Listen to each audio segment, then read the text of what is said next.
这个没有鼻子的男人是废土世界中的尸鬼，在这个被核辐射污染的世界中，尸鬼是最为独特的存在。他不仅寿命远超常人，而且刀枪不入，子弹打在他的身上也毫发无伤。战斗之余还能抽空吃一把小番茄。而在200多年前，他还只是一个普通的西部牛仔。这天带着孩子在富人家里表演节目，可突然孩子目不转睛地看着远方，只见一颗巨大的蘑菇云腾空而起。起初他以为那只是着火，可腾空的蘑菇云却越来越多。随后巨大的辐射波将门窗击碎，富人们慌忙钻进早已准备好的避难所中，而牛仔却只能带着孩子骑马离去。一路上，一朵又一朵蘑菇云腾空而起，世界就此进入末日废土时代。200多年后，地下的33号避难所中，一个名叫露西的少女即将步入婚礼殿堂，可她却还不知道新郎是谁。随着隔壁32号避难所大门的打开，她终于见到了自己的新郎，长相还算不错。露西向旁边的姐姐使了个眼色。两人随即举行了婚礼仪式，因为每个避难所中的居民都是血亲，为了保证后代的质量，他们只能和外人通亲。露西盯着自己的新郎，毫不避讳地问出了自己的心中所想。So what's your sperm count? 面对这虎狼之词，新郎一时间不知如何回答，只好用实际行动来展示自己的实力。这方式简单直接，露西很是喜欢。可温存过后，露西却发现新郎正抱着一大瓶水一饮而下。她随即发觉了不对劲，手上的仪器也在告诉她，这个男人竟是来自地表的掠夺者。两人随即打在了一起，可即便露西武功盖世，在力量上也不敌男人，她很快就落于下风。一阵头晕目眩后，眼见男人拿起了一把刀，露西奋力抵抗，可还是被一刀刺中腹部。突然之间，外面警铃大作，趁男人愣神之际，露西抄起水杯砸了过去。露西忍着剧痛拔出了刀，又找到一针药剂扎了下去。等她走出来时，外面已经一片狼藉，满地尸体。原来这群人根本不是来通婚的，简直是一群凶残至极的强盗。露西眼睁睁看着族人被迫跪在地上，而她的父亲此时面临一个艰难的抉择。Them or her. 父亲义无反顾地选择了露西，把她关在一个安全舱中。露西眼睁睁看着父亲中了麻醉枪，随即被对方带走。Where are you taking him? To the real world.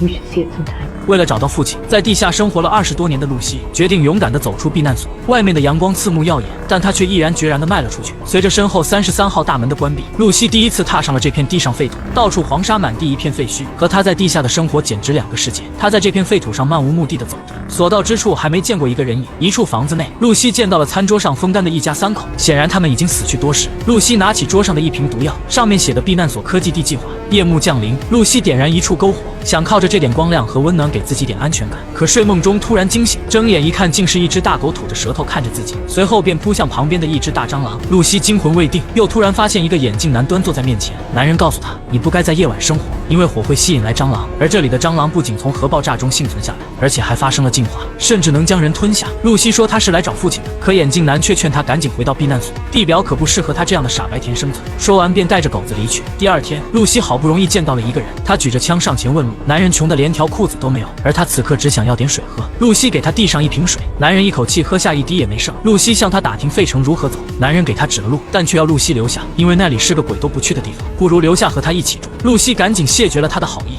一路跋涉，露西终于来到了这座小镇。这里总算有了点人气，可当他拿出父亲的照片询问时，却没有任何人搭理他。好不容易找到一家杂货店，露西礼貌地向老板打着招呼，老板一眼就看出他来自地下，头发顺滑，牙齿整齐，10个手指头都在，这品相一看就不是废土时代该有的。You know what folks up here say about the vaults? What? Fuck the vaults. 眼看打听不到什么消息，露西郁闷地走了出来，没想到竟在门口又见到了那个眼镜男。眼镜男再次劝露西赶快回到地下。老太太仿佛认识眼镜男，拉着他就要往店里走去。可就在这时，远处一个男人站起身走了过来，周围的人立刻匆忙躲起来。来人正是尸鬼，他要找的正是那个眼镜男。看来眼镜男的身份并不简单，尸鬼受人所托，领了巨额悬赏要带走他。老太太上前阻止。But I've been paid a whole lot of cash to provide this man safe transport out of Philly.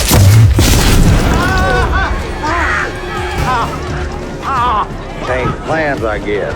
老太随即也发出悬赏，谁能将尸鬼干掉，他就赏他1000个瓶盖。重赏之下必有勇夫。周围的人开始蠢蠢欲动，尸鬼傲慢地扫视一圈，大战一触即发。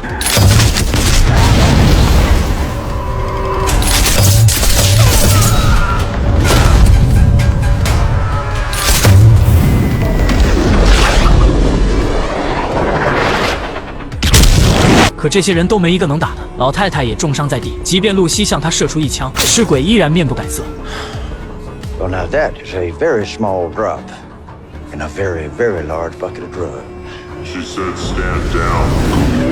远处一个机甲战士从天而降，看着威风的出场，露西仿佛看到了救星。这是一片核爆炸之后的末日废土，各种动物受到辐射后发生变异。这条张开血盆小口的癞蛤蟆，便是一条发生变异的石吞元，张开双臂就要来一个爱的抱抱。突然，远处的护从一枪击中了他。是吞元彻底被激怒，变身爬行动物爬上了岸，瞬间就将护从吞进口中。机甲骑士连忙前来救急，眼看护从半个身子都要被吞进去，骑士用尽了洪荒之力。可是吞元来了一场拔河比赛，你来我往，护从的身体险些被扯断，无数条触角紧紧抓住护从，是吞元的眼珠都要爆炸了。经历了一番激烈的争夺之后，是吞元吐出一口大浓痰，舌头被硬生生扯了出来，护从捡回了一条命。You saved me. You saved me first. 随之身后传来一阵狗叫，狗子正在舔着一个人头，而这人头正是他们要找的东西。时间回到昨天，小黑是钢铁兄弟会的一个护从，他跟随老大来到一片区域寻找尸鬼，可来到一个山洞前面时，老大不由分说让小黑进去查看。小黑胆战心惊地走了进去，却什么也没发现。不料一只变异的灰熊出现在骑士身后，没想到这山洞竟住了一只黑瞎子。黑瞎子很不客气，上来就将机枪抓了过去。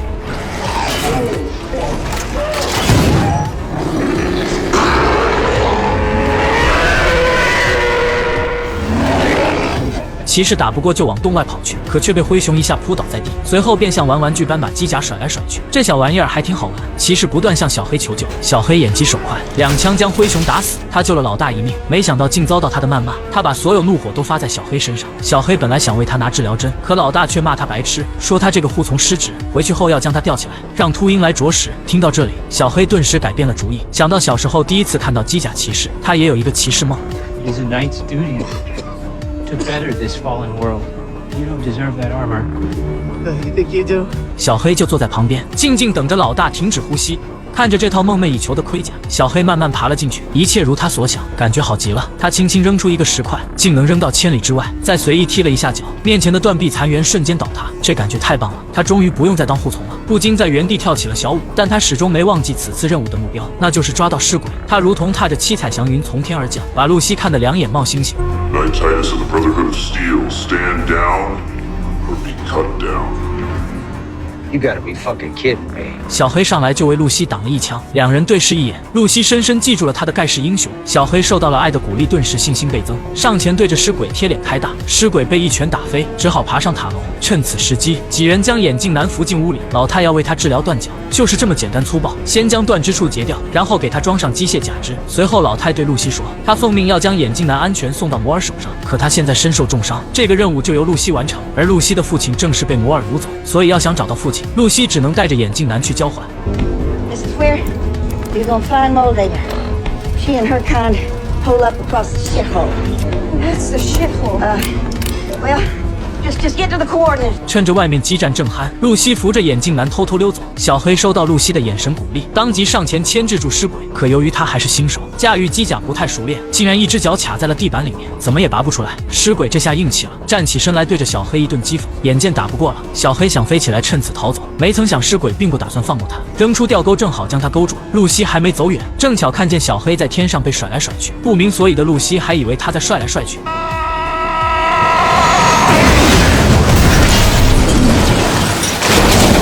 尸鬼来到店中，发现这里一个人影也没了。出来后发现眼镜男的狗子躺在地上奄奄一息，他将狗子带回来，扎上一针治疗针，狗子又站起来了。尸鬼跟着狗子去追寻眼镜男，而此时的眼镜男已经快油尽灯枯，他的机械脚已被鲜血浸染。露西鼓励着他继续往前走，可男人却拿出一个电锯，让露西带着他的头继续上路。这可把露西吓了一跳，可眼镜男却告诉他，如果想在地表活下去，就必须舍弃避难所里的规则，不要有那么多的仁慈之心。说完便含笑停止了呼吸。露西只好拿起了电锯，片刻之后，一人一头便继续上了路。晚上，露西观察着眼镜男的头颅，这究竟是什么头这么值钱？突然发现耳朵后面有什么东西，一触碰仿佛像触电。露西在他鼻孔中放入一个跟踪器，心想这下可就万无一失了。可没想到第二天，当他来到一处水边时，突然被是吞元咬住了肩膀，而后就将那颗头颅叼走了。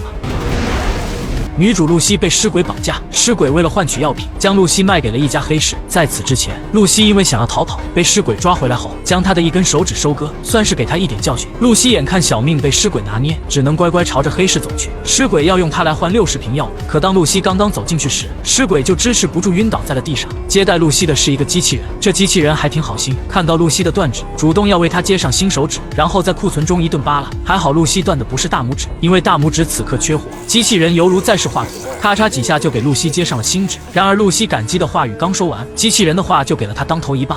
I'm simply going to harvest your organs.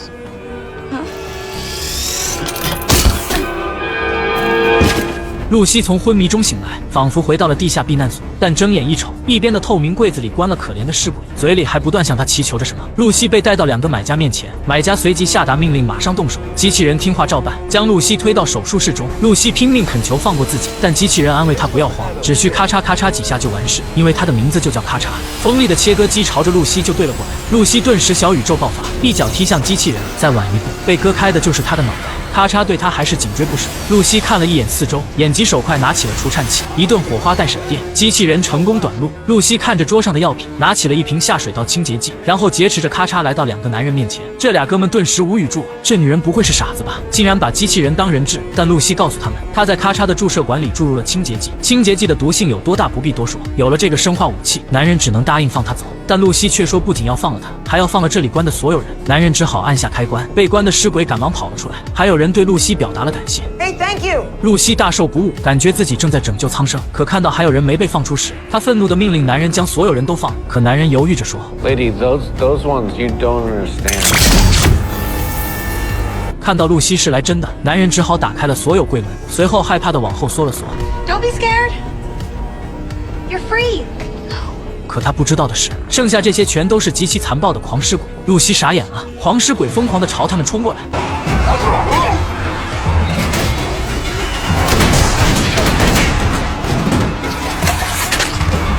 Hello there. Goodbye. 这就是圣母心的代价，一切发生的太过迅速，露西惊得目瞪口呆。可身后又传来狂尸鬼的声音，这是一个老年妇人，似乎还存有一丝理智，但嗜血的本性难以控制，最终还是朝着露西扑了过来。露西一枪解决了他，喷出的鲜血溅了他一脸。作为在地下生存了20多年的傻白甜，露西这才真正领略到末世的残酷。她脱了外套走了出来，尸鬼还躺在地上奄奄一息。露西将几瓶药放在他身边，因为不吃药的话，他就会变成刚才那样的狂尸鬼。露西继续上路寻找眼镜男的头颅，而尸鬼则进到黑市里，他尽情地享受着各种药品，简直是掉进了蜜罐之中。而转身间，尸鬼看见了一盘录像带，他放进录像机中打开，没想到竟是200多年前的自己。他说着一句台词 It's an old Mexican eulogy. Feo fuerte y formal. Means he was ugly, strong, and had dignity.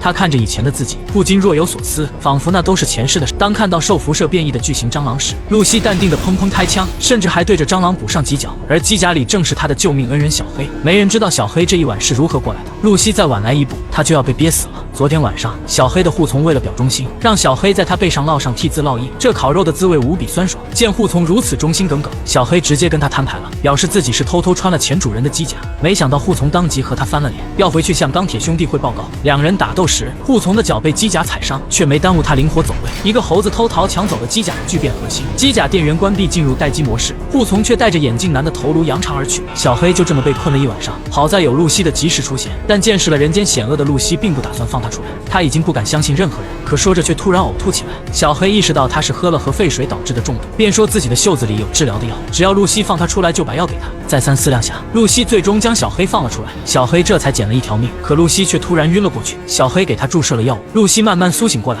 两人的目标很一致，都是要找到那颗头颅，于是便握手达成合作。露西之前在头颅里安装了追踪器，于是一黑一白就此结伴上路。小黑惊讶于露西来自地下避难所，因为他一直以为地下住的都是变异怪物，而露西说在他6岁之前一直以为农场上的大灯泡就是太阳。说笑间，两人的距离不知不觉在拉近。可当经过一座大桥时，突然对面出现2个地表幸存者，双方都不敢轻举妄动。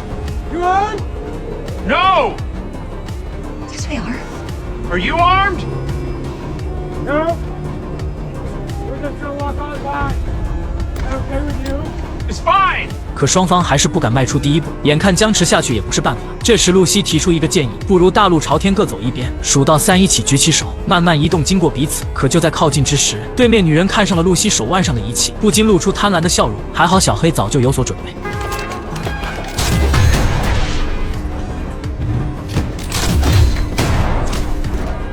一切就发生在瞬息之间。露西被震惊的呆愣原地，小黑的胳膊受了伤，可他说只是擦伤不打紧。不久后，他们跟随定位来到一个名叫沙因市的地方，牌子上写着新加州共和国第一首都，建于2142年，人口有3万多人。露西的世界观再次崩塌了，因为他们避难所的终极目标就是有朝一日回到地表重启文明。他们将那一天叫做收复日，可这个牌子却告诉他，早就有人实现这一目标了，可他却从来不知道。看着露西惊讶落寞的表情，小黑给了他一点安慰，虽然这里重建了，但最终还是失败了，原因便是眼前的这个巨大的弹坑，旁边还矗立着沙因市图书馆的牌子。可以想象当初这里的文明已经重建，可为什么又被毁灭了呢？这时小黑给出了答案。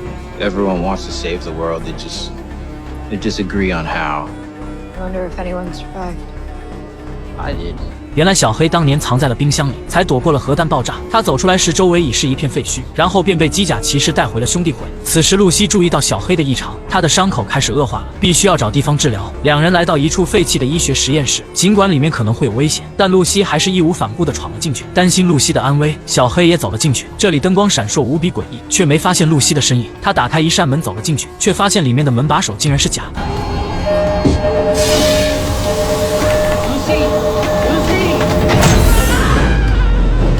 等两人再次醒来时，发现正好躺在2个小床上。露西起身朝窗外看去，小黑这时也醒了过来。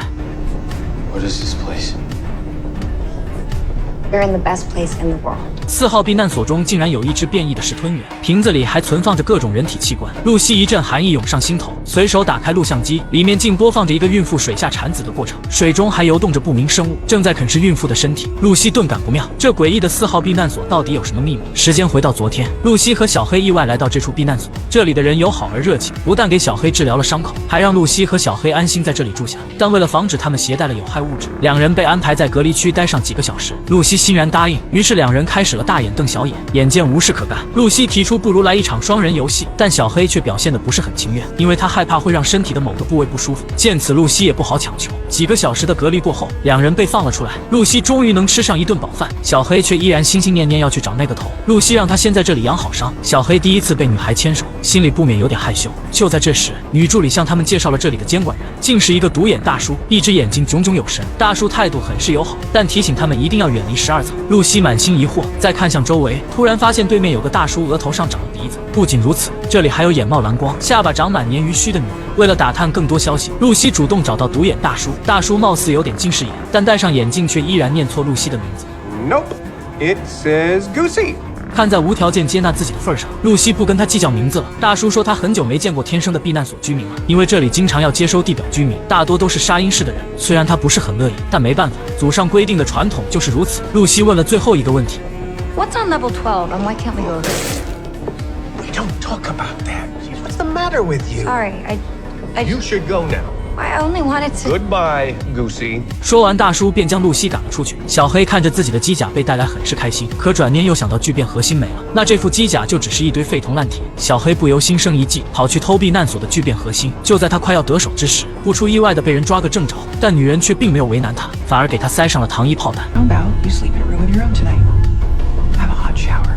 小黑一脸懵逼，他从来都不知道热水澡是什么东西。很快，小黑就打开了新世界的大门。这里不仅给他准备了欢迎礼物，还有小电影可以看。他第一次见到自来水，也洗了人生中的第一个热水澡，吃了从没见过的生蚝和鱼子酱，这简直像来到了人间天堂。在小黑享受生活之时，露西受邀参加了一个仪式，众人将手腕上的仪器纷纷解下，围成一圈，开始了吐息运动。露西不明所以的跟着照做，可场面却越来越失控。这群人竟纷纷脱起了衣服。随后，女助理上前带领众人喊起了口号。 Flame Mother, we remember. We bring back Shady Sands. We bring back those taken from us by covering ourselves in their ashes. 露西这才知道自己抹的竟然是骨灰。露西惊恐地看着这一切，直到看到那面旗帜上的女人，这不正是带走自己父亲的人吗？露西赶紧找到小黑，他们要马上离开这里。这里处处透着诡异，可小黑却沉迷在了温柔乡，他不想再去地面上过苦日子。见状，露西只能自己去寻找答案。他按下了电梯中的12层，于是便看到了开头的一幕，还看到了很多冷冻科技舱，每个舱中都躺着人正在休眠。正当他一脸震惊之时，突然灯光亮起，看门老大爷走了进来，额头上长着鼻子。不出你们所料，露西不小心发出了声音，随即就被抓了起来。审讯室中，独眼大叔给他播放了全息磁带，露西这才知道了4号避难所的历史。在不久之前，这个避难所被科学家占领，他们用原住民进行各种实验，想打造一个由科学家统治的世界，可最终却被原住民打败。而独眼大叔正是那些变异原住民的后代。大叔问了露西一个问题 ：What was the experiment in 33? Well, there is no experiment. 大叔没有再说什么。鉴于露西的暴力行为，避难所要对他进行惩罚。随后，露西便被戴上头套架走了。而这一幕正巧被小黑看到，他顿时觉得手里的爆米花不香了。露西被绑在审判台上，台下群情激愤。女助理宣布了露西的罪行后，监管人拿起一把大刀，气势汹汹朝露西走来。For causing harm to a fellow survivor, you are hereby sentenced to death by banishment to the surface. 在露西惊诧的目光中，大叔正努力地割断她的绳子。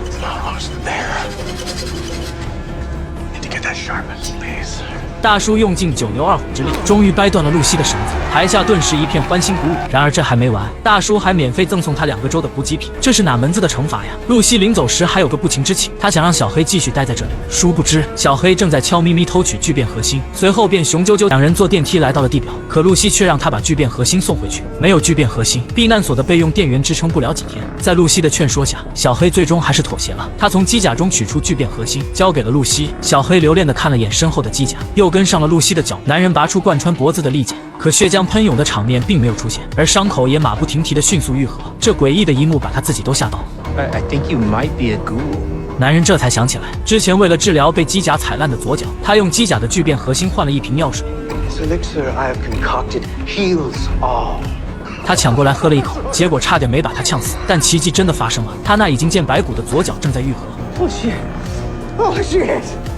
Ah, thank you. 可没想到，那人给他的万能药竟让他变成了尸鬼。作为小黑之前的护从，男人本想拿着那颗人头回兄弟会邀功，可眼下变成了尸鬼，他只想逃命，于是便将人头交给小黑，慌不择路地逃跑了。而小黑却又从地上捡起另一个人头，将脸砸得稀巴烂。What are you doing? If they want a head, we give them a head. 然后让露西拿上真正的人头去换回他的父亲，但露西却担心小黑的安危。临别时，两人情难自已，深深亲吻在一起，而手中的2颗人头也喜结连理。很快，小黑便被机甲骑士们带回，他心中很是忐忑不安，但想到露西和他的约定，他又坚定了自己的信心。可小黑并没有被带回兄弟会，反而是来到一个小镇，台上不是兄弟会的首领，而是他们的牧师。小黑将人头恭敬呈上，可牧师岂是那么容易被骗的？用仪器扫描之后，人头里竟什么也没有。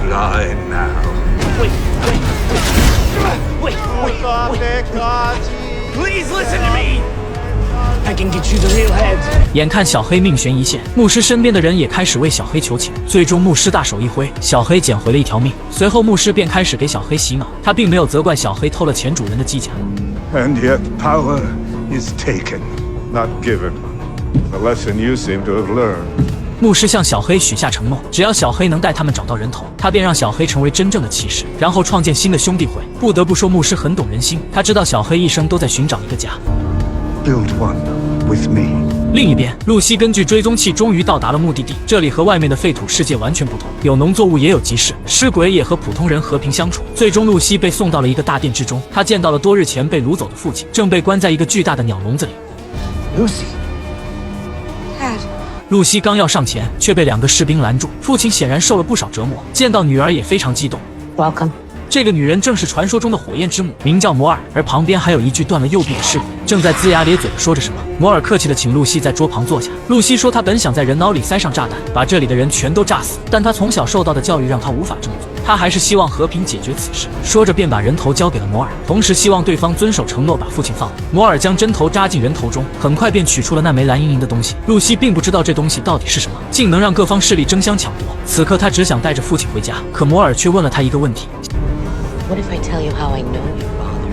10几年前，住在避难所中的母亲发现地下的水正在被抽走，聪明的她立刻推断出地表可能已经重建了文明。可当她将这个猜想告诉丈夫时，丈夫却说她的想法太荒唐了，并且不让她告诉任何人。母亲当即意识到丈夫有事瞒着她，于是她偷偷带上孩子来到了地表，找到了文明重建的沙因室。可没过多久，丈夫来到地面找到了她，她不愿跟丈夫回到避难所，丈夫竟偷偷带走孩子。然后一把火将沙因室烧成废墟。露西这才明白，她记忆中6岁之前是见过太阳的，可爸爸却告诉她记错了，那是农场里的灯泡。原来一切都是谎言，母亲真的将她带到地表生活过，而白衣女子正是如今的火焰之母。她和母亲是好朋友，可父亲为什么要这么做呢？时间回到200多年前，一个好莱坞明星正在拍摄避难所的广告，到处都充斥着世界末日论，因此一家科技公司打造了很多避难所，希望人们能够重金购买。这位明星名叫库珀，有一个能干的妻子和一个可爱的女儿。有一天，他被好友邀请去参加一个演讲，台上的女人正是如今的火焰之母摩尔。摩尔抨击着美国的当权者，库珀听了一会儿就忍不住走了出去。摩尔却并没有生气，他告诉库珀，他的公司研究出了冷核聚变，这是一种无限能量，有了冷核聚变，世界上也许将不会再有战争。可他的公司却突然被避难所科技公司收购，而负责收购的正是库珀的妻子。摩尔希望库珀能帮他夺回那项发明，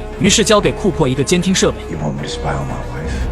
摩尔意味深长地让他留着这个设备。回到家后，库珀思索再三，最终还是将监听器连接上了妻子的手腕仪器。第二天，库珀来到妻子的公司，然后将监听器带入耳中。避难所公司高层正在召开会议，接下来库珀将听到令人震惊的真相。为了将世界重新洗牌，避难所公司大肆鼓吹末日论，并在美国建造了100多个避难所。在座的高管可以各自统治几个避难所，每个避难所的模式他们可以自由设定，无论是进行科学实验，还是让避难所里的人自相残杀，都可以按照监管人的意志来打造自认为的完美社会。等到地表的人被清除干净之后，他们再返回地面重建文明，届时将无人再与他们争夺资源和话语权。 What is the ultimate weapon of mass destruction? Time. Time is the apex predator. And in the event of an incident, time is the weapon with which we will defeat all of our enemies. That is how we will win the great game of capitalism, not by outfighting it, but by outliving it. 可现在的问题是，他们的所有讨论都是建立在设想之上，谁能保证世界末日真的会到来呢？这时，库珀妻子说了一句话 By dropping the bomb ourselves. 库珀被震惊到无以复加，没想到枕边人竟会如此冷血无情。而就在这时，公司的一个年轻人进来向库珀要签名，他是库珀的粉丝，而他正是日后露西的父亲。可他是如何活了200多年呢？原来核爆炸之后，公司高层管理者进入了冷冻休眠舱，而休眠舱正位于31号地下避难所，32号以及露西所在的33号全都是他们的繁殖池。经过基因挑选繁育后代，培养出一群超级管理者。等地表清除干净后，这群人将会统治整个地球。原来核爆炸不是偶然，一切都是避难所科技公司的阴谋。而库珀也因为这次核爆变成了不死不灭的尸鬼。时间回到现在，火焰之母从头颅中取出的东西，正是他当年研究的冷核聚变。只要启动了它，整个地球将不会再有能源危机。而访问码却只有避难所公司的人知道，因此他才将露西的父亲抓了过来。可这些真相带给露西的震撼，远远不及那变成尸鬼的可怜母亲。 She's lying, Lucy. Give her the code. Give her the code.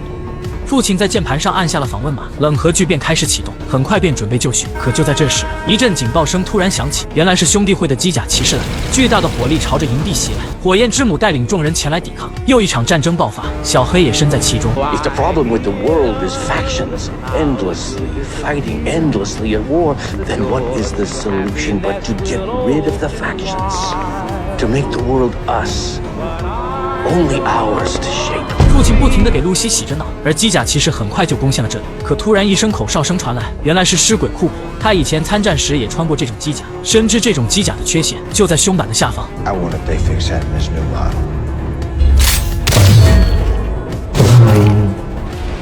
很显然，并没有。父亲还在不断对露西洗着脑，让他快点把笼子门打开。突然，一副没了头的机甲闯了进来，然后就栽到了地上。小黑也跑到了这里，没想到见到了朝思暮想的露西。知道笼子里关的是露西的父亲后，小黑一枪将锁打开，然后拉着露西就要往外跑。可露西却悲痛地告诉他，毁灭你家乡沙因市的凶手正是眼前这个男人。而就在此时，露西父亲竟穿上了机甲，小黑冲了过去，却被一拳打晕。露西举枪对准了自己的父亲，可却怎么也不忍心扣下扳机。突然之间，一发子弹射了过来。 You want another autograph, young Henry?